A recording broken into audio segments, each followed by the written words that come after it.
Good morning.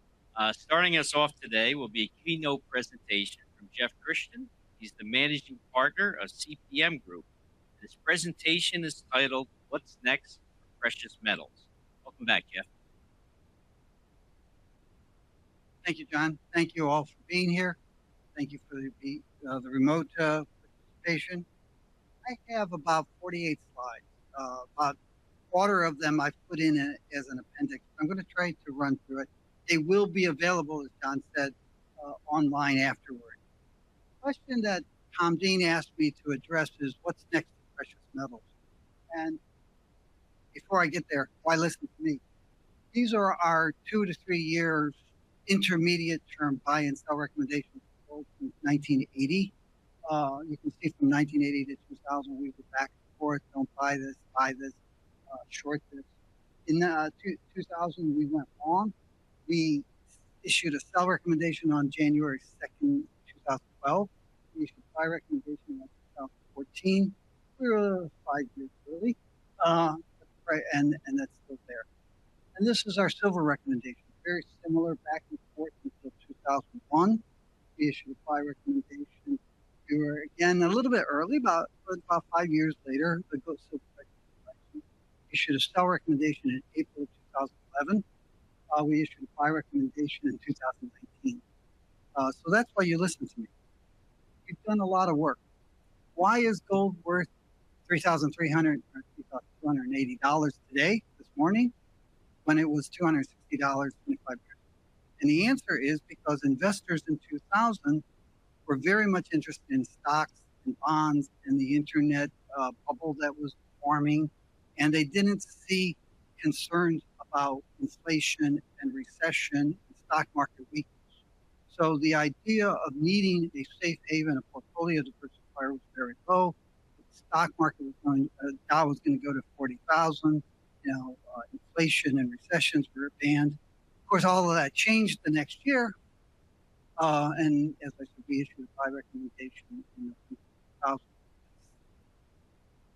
Today, everything that I just said about what the people thought in 2000 is the reverse. Now, I've been asked to talk about what's next for gold and silver. I'm going to tell you that soon. Let me go through a few things. First off, gold prices, real and nominal, are not stable. The chart on the right is the inflation-adjusted and nominal gold price in London in pounds sterling, starting in 1700. One on the left is the U.S. since 1800. The U.S. didn't have a dollar. It wasn't a country before going back to 1700, so you can't do that. You can see that real price of gold, the inflation-adjusted price of gold, has fallen sharply from 1700 into about 80 years ago. It has started to rise again, but it's not there. That's ancient history. What counts is the price of gold during the free market. And this is the price of gold since 1968, 69, when the gold price was freed to float initially on a limited basis in the 1960s. The inflation-adjusted price has ranged from 100 to 800. That's a big range. That's not a stable purchasing power. You can pick a time, a point. You can say, "Oh, well, the average price of gold was $400," and you can see that, yeah, it touched $400 about 6 times. Doesn't make sense. Gold price is very volatile, and this is what it's been doing this year. It started the year at $2,662. It started 2024 at $2,000, and it stayed at $2,000 through January and February of last year before it started rising. It ended the year at $2,662. It continued to rise, and it started rising sharply in January and February. It kind of plateaued a little bit in March, and then it rose sharply.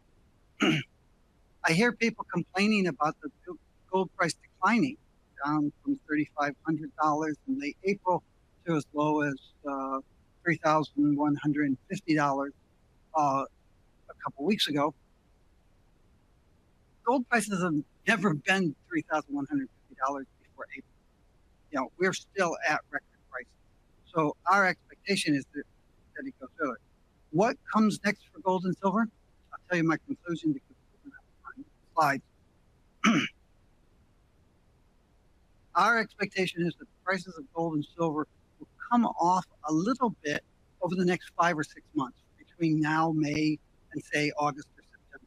Some seasonality kicks in, but more importantly, we expect financial markets, which have been extremely rattled over the last 4 or 5 months, will become somewhat inured to the economic and political and social issues that are plaguing not only the United States, but most countries in the world and on a global scale. There may be some expectations of a reduction or a movement toward a settlement in the Russian invasion of Ukraine. There may be some expectations, some sort of positive developments peace-wise in the Middle East. There will be a view that some of the economic chaos that has been generated in the last 4 months is behind us. Government is not backing off of some of these policies, it's rewinding. And in the next few months, you might see the financial markets come down a little bit, and gold might come back down. It could drop down to $2,900 or $3,000. We don't see it falling much far below that, but we see it moving sideways in a somewhat less volatile fashion than we've seen in the last couple months. By September, October, we expect economic and political conditions to be deteriorating sharply again, and we expect investors to come back into gold. There are very similar pattern that we expect for silver. We expect silver prices to sort of move sideways for the next 5 months or so, but then we expect them to rise, silver prices to rise in the last part of this year and into 2026. A lot of that has to do with our economic and political outlook, because that's what matters. The two big developments that are happening in gold and silver right now are very strong investment demand, especially for gold, but also for silver. It's been masked by stale gold liquidation in the silver market. It hasn't been masked in the gold market by that. And that leads to the second big issue. Big investment demand driving the price higher. We have a lot of clients that we advise, and we had been telling them that we thought that the price of gold and silver would rise into 2024, 2025, 2026. And a lot of them were saying, okay, well, we'll take profits when we see that peak. What we're doing right now, I've always been very interested in hedging one's exposure to commodities. And I've made a lot of my career out of advising mining companies, smelters, refiners, and fabricators how to hedge their commodity price exposure. We're doing a lot of hedging advisory work right now for investors, not for producers, not for fabricators, for investors. Investors are coming to us and saying, hey, we made a lot of money in gold and silver, but we don't feel like we should sell it right now. And we agree with them. Hang on to your gold and silver. How do we capitalize our gains? Hang on to your physical gold and silver, maybe even buy more on the dips. But in the meantime, buy a put, pay for it with call spread, and you can lock in your profitability and maybe even make some additional profit if the gold price in fact does fall back down to $3,000 or $2,900. You have to manage that position. Those are the two big things that are going on right now in gold and silver. Stronger investment demand and investors saying, I'm going to hold on to the metal, even though I had thought earlier that I would sell. And why am I doing that? Because I read the newspaper and I see what's going on economically and politically and socially, not only in the United States, but around the world. This is a schematic of the 6 reasons why people buy gold. Inflation hedge, currency hedge, safe haven, portfolio diversifier, form of savings, and a commodity. Right now, 5 of those 6 are flashing green. Buy gold, and that's going to continue. I want to talk about the dollar a little bit because people think that gold trades against the dollar. It does not. But you also hear that the dollar is plunging. The dollar is off 5% since the beginning of the year. It's all the way back to where it was in October of last year, just before the election. It's up 9% from the low in 2021, and it's up 44% from the low in 2011, which came about just before the U.S. Treasury initial downgrade. So the dollar is not weak, and people aren't actually dumping the dollar. In terms of central bank holdings have been relatively stable around 60%, 58% for the last several years. Look at it, and I have 1995, 2010. The amount of foreign exchange reserves held by central banks continues to rise. And I'm sorry, I only took this through 2023. And the amount of US dollars continues to rise. And the percentage of foreign exchange reserves held by central banks that are in dollars has been relatively stable for the last 30 years. You look at the US Treasuries. Overseas holdings of US Treasuries rose 10.5% to $8 trillion in 2023. It rose another 8.5% to around $9 trillion in 2024, and it's risen further in the first 4 months of this year, although the data is not available. Overseas investors are not dumping treasuries, they're not dumping the dollar. Who is dumping the treasuries is the Federal Reserve. The Federal Reserve has reduced its holdings about $1.4 trillion since 2022. Why? Because it's preparing its balance sheet so that it can buy treasuries in the next financial crisis.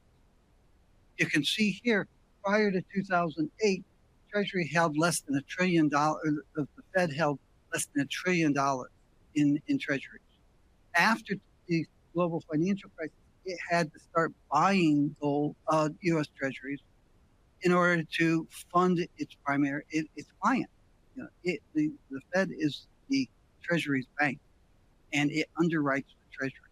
And when the Treasury says we need to sell bonds and no one else wants to buy them, the underwriter buys them. The Fed is preparing for the next financial crisis. And if you look at it, the relationship is about negative 34% between gold and the dollar. I'm going fast because this is the big thing.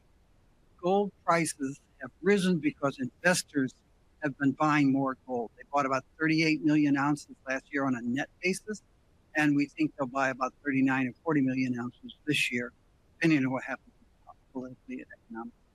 But you can see, much more importantly, from 1968 to 2000, 2001, you would have a financial crisis, political crisis, and it would last a year or two. And everybody would run into gold, and they'd buy more than 20 million ounces of gold, and the gold price would rise, and then things would get better, and then they would decline they would buy less gold, and the gold price would decline. And in 2000, that changed. There was an upward shift in the investment demand curve. And since 2002, you've seen more investors and more types of investors in more parts of the world buying more gold for a longer period of time at higher prices than ever before in history. Since 2002, investors have bought far more gold than the 340 million ounces that Anglo-American estimated investors held worldwide in 1966. And that's continuing. We've had a couple years where things looked better and investors bought less than 20 million ounces. Then 2020 came along, they bought 40 million ounces, they bought 25, 24, 23 million ounces for 3 years. Last year, that went from 23 million ounces to 38 million ounces. And that's why the price of gold rose sharply. Central banks are buying too, but the amount of gold they're buying has declined. It was 13.9 million ounces in 2023. It was 40% less, 8.4 million ounces in 2024. If you look at the first quarter central bank gold purchases for 2025, it's about net purchases of 0.8 million ounces. That comes out to be about 3.2 million annualized. Now, the net totals, if I can go back there, are skewed and distorted over the last few years because the Russian central bank is buying and selling gold. They buy gold domestically, they sell it internationally in order to finance the government because the oil and other resource earnings are down, and to finance the war. So the Russian central bank has been buying and selling 1 million ounces, 1.5 million ounces month to month. And then over the last few months, at the end of last year, they bought 3 million ounces to show that they could. They sold it in January, and that kind of masks what you're seeing in terms of the total net. If you look at the total nets, again, off 40% last year, that makes sense because central banks, like a lot of investors, don't say, I want to own X ounces. They say, I want Y dollars of my monetary reserves in gold. And as the gold price rose sharply, 23% last year, the same amount of money bought less gold. But even if you look at the value based on the annual net price uh, uh, of gold in those 2 years, you still see about a 25% decline. So central banks are more price sensitive than investors. When investors, if you look at these two charts together, when investors are buying more gold and pushing the price up, central banks buy less. When investors buy less gold and the price comes off, central banks buy more. So that's central banks. Probable future prices. We have a negative view of the world economy, both of the next year and longer term. We are looking at a severe recession on a global basis in late 2025, 2026. And then we're looking for an anemic recovery and expansion beyond that. So we're looking for an economic recovery in 2027, 2028 that takes world, U.S., industrialized world, and emerging market GDP to a lower base than past recoveries have since the 1980s. And then it withers. And we're projecting that because we have a very negative view of world trade and overall economic activity caused by a lot of political issues, overhanging sovereign debt, overhanging private debt, and a variety of other economic and political reasons. So we have a relatively negative view on the world, which means that we have a pretty positive view on gold. These are our three main scenarios that we published in our 10-year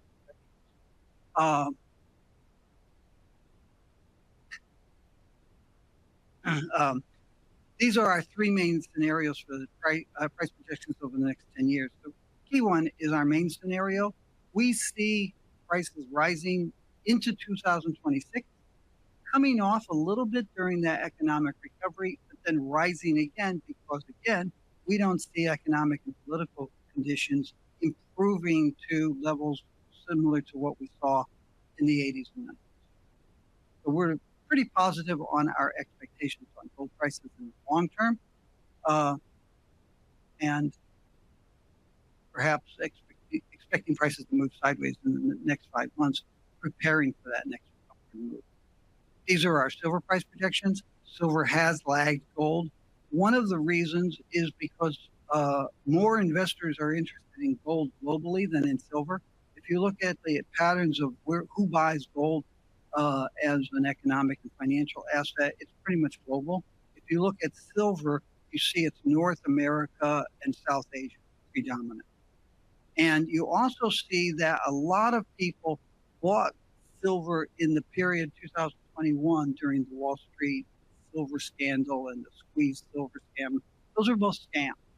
They were like marketing promotional things to get people to buy silver in the expectation of $100 silver in the next few months.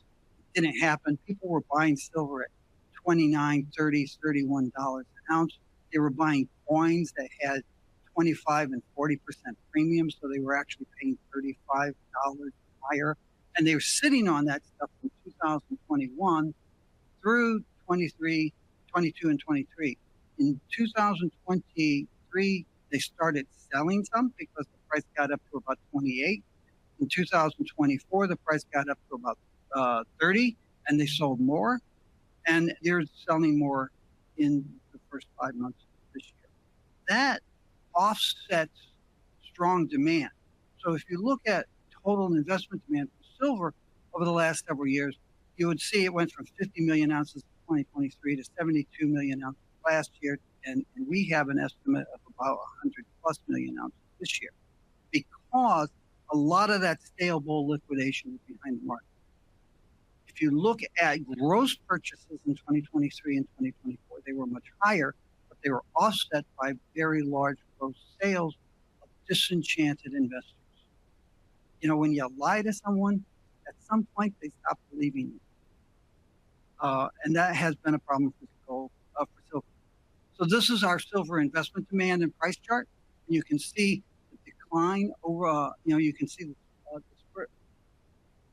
the spike higher in demand in 2020, 2021, and then you can see 22, 23, 24, much less demand.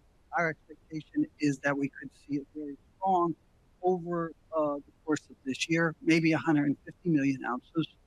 That may be a little bit overly optimistic given what we've seen in the first 5 months of this year, 4.5 months of this year.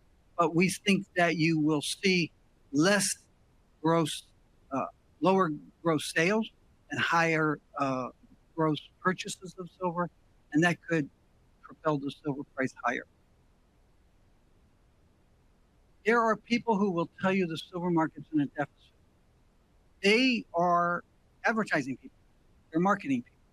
They were hired to have a bullish story for silver, or silver marketers, and they did that by adding investment demand into their fabrication demand data. When we look at the market, we look at a balance which is total supply, mine production, secondary supply, less fabrication demand. That's commodities 101. When you add investment demand, all of a sudden you have deficits. You don't want to know that the market's in deficit because investors are buying it. That's what they did in 2021. It's a false start. You want to know that the market's tight on a fundamental basis. That fabrication demand is high relative to total supply. You take their investment demand numbers out, which are inflated, and all of a sudden you have surpluses that are pretty close to our surplus. Don't listen to marketing people and advertising people, especially if they're selling you cell phones. There's a lot of silver around, 5.5 billion ounces. You kind of want to worry about that, but if you look at 1980, we had 4 billion ounces of silver in refined form, bullion and coins, and the price went from $5 to $50. If you look at 2005, we had about 3.5 billion ounces. It was about a little bit less than 4 billion ounces, and the price went from $5 to $50. So the fact that that silver is out there in refined form, you need to know because it can come back to the market, but it doesn't preclude higher prices. You will notice that the blue stuff at the top, that's coins, and then the purple stuff at the bottom, that's ETFs, they have increased while the amount of silver held in bars in unreported inventories by investors has decreased. Investors have said, I would rather own coins for a variety of reasons, or I would rather have my silver held in an ETF. I'm down to 2 minutes here. And you can see that fabrication demand rose very sharply when the silver price was flat, and silver price, fabrication demand fell when the price rose. So it's not fabrication demand that drives silver prices higher. It's investment demand. Photovoltaic has been rising very sharply. It's kind of plateauing. It's going to continue to grow, but at a slower pace. Newly refined metal has been flat for the last decade. There's plenty of silver left to be mined. You'll hear about some of the prospective production here in the future. The reason to own silver is because investors are buying a lot of silver because they're worried about the world, not because we're running out of silver. Platinum and palladium prices is very simple. The last 50 years, platinum and palladium have been characterized by the auto industry using more metal in catalytic converters. The next 50 years will be characterized by the auto industry using less platinum, palladium, and palladium in auto catalysts. And as a result, prices have come down, and they're probably not going to go back up to where they were in 2000, 2005. Same is true for palladium. We have a gold yearbook. I got 50 seconds. I have some appendices I'm going to run through very fast, and you can see this stuff online. BRICS are a non-event for gold. The BRICS had a conference in Kazan, Russia in October. 56-page communique at the end of it. The word gold did not appear in the communique. The word currency did not appear in the communique. Putin gave a talk and he had a little mock-up of what a BRICS currency could look like. The head of the Russian central bank gave a talk, and she said, "We don't see any reason for a BRICS currency. We don't see how one would work, and we have no interest in backing either the ruble or some other currency with gold." So the idea of a BRICS currency that is tied to gold is just nonsense. Anybody who tells you that doesn't know history, doesn't know current affairs. And then gold versus cryptocurrency. I had some really interesting stuff. The daily turnover in the currency market right now is about $200 billion a day. The daily processing in SWIFT is 22 trillion, so 100 times more. There were 69,000 known instances of crypto theft last year, worth $150 billion, more than the total number of SWIFT problems. So, yeah, I'm not a big fan of cryptocurrencies. The volatility of gold on a monthly basis is 10 to 20%. The volatility of Bitcoins is 50 to 100%. I want something in my portfolio that's going to balance my exposure to stocks and bonds. Gold gives me 10 to 20% monthly volatility. I want Bitcoins in there? No, because that's going to blow my volatility and the value of the fluctuations in the valuation of my portfolio off the chart. And again, gold stocks, gold holdings by investors have risen slowly and steadily. And the cryptos went from nothing 5 years ago to $3 trillion to $800 billion to $2 trillion. It's just not there. So gold is, cryptocurrencies are not a replacement for gold. They're the antithesis. Sorry about that. I'll be around all day if you have conversations, and you can always reach us at info@cpmgroup.com, ask us questions, and buy our gold. Our silver yearbook comes out next Tuesday.